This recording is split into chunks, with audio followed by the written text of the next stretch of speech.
Au premier coup d'œil, notre regard est immédiatement attiré par cette femme à demi nue aux allures de statue antique. Coiffée du bonnet phrygien, symbole d'affranchissement par excellence, brandissant le drapeau tricolore, incarnation des idéaux républicains, elle évoque tout de suite Marianne, allégorie de la liberté, de l'égalité et de la fraternité. Cette première impression est confortée lorsqu'on observe les personnages armés qui l'entourent. Aussitôt, on pense à la prise de la Bastille, à l'insurrection du peuple contre l'absolutisme, au tumulte de la violente Révolution. Delacroix fait l'apologie de cet épisode marquant de l'histoire de France à travers ce chef-d'œuvre du patrimoine artistique national. C'est la liberté guidant le peuple. Et pourtant, si on se limite à cette première lecture du tableau, on fait alors un contresens total. Effectivement, si on s'attache aux détails, on remarquera assez rapidement que la représentation qui est faite de cette jeune femme diffère très largement des allégories traditionnelles de la liberté. Le fusil à la main, l'aisselle découverte, le vêtement jaune et sali, Delacroix choisit de donner à cette figure des traits réalistes, loin des images figées de l'iconographie classique.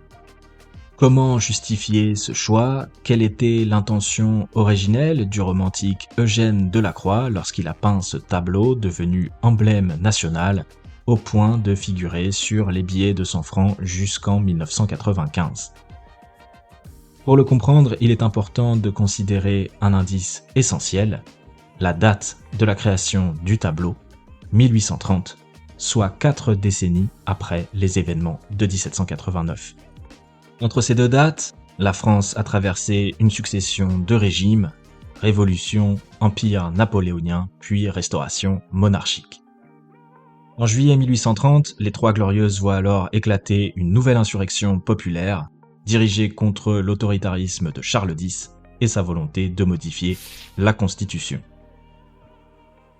Cette révolution qui dure 3 jours conduit à l'abdication du souverain légitime et à l'avènement de Louis-Philippe, porté sur le trône dans l'espoir d'une monarchie plus libérale, une issue qui déçoit cependant les attentes d'un véritable retour de la République.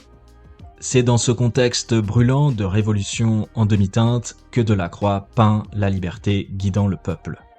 Avec cette toile, l'artiste espère attirer les faveurs du nouveau roi pour obtenir des commandes officielles de l'État, relançant ainsi une carrière ternie par le scandale de la mort de Sardanapale, un tableau violemment rejeté par la critique lors de son exposition au Salon Carré du Louvre en 1827.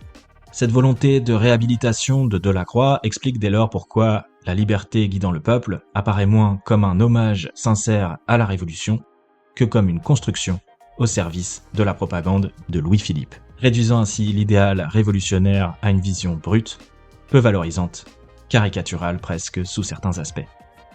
Par cette œuvre, Eugène Delacroix, bonapartiste notoire, souhaite en réalité instrumentaliser la peur de la révolution en marche perpétuelle. La peur du nivellement par le bas, de l'apathie politique, de la tyrannie, de la majorité, comme le dira plus tard Alexis de Tocqueville dans son livre « De la démocratie en Amérique ». Et quand on s'attarde sur l'œuvre, cette angoisse révolutionnaire, on la ressent pleinement.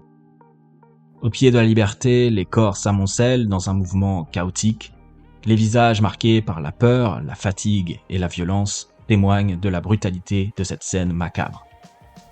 À l'arrière-plan, la fumée bleu-blanc-rouge masque Paris, les formes se brouillent et étouffent toute idée d'héroïsme pour laisser place à une atmosphère oppressante et instable. Enfin, de part et d'autre de la liberté, des personnages, comme ce gamin parisien qui inspirera probablement Victor Hugo pour son Gavroche, semble être mu par une soif insatiable de révolution. Il semble guidé non par une seule personne, comme c'est le cas dans la monarchie que Delacroix cherche à défendre, mais par une idée, une allégorie, celle de la liberté, qui guide, aveuglément pourrait-on dire, le peuple azimuté.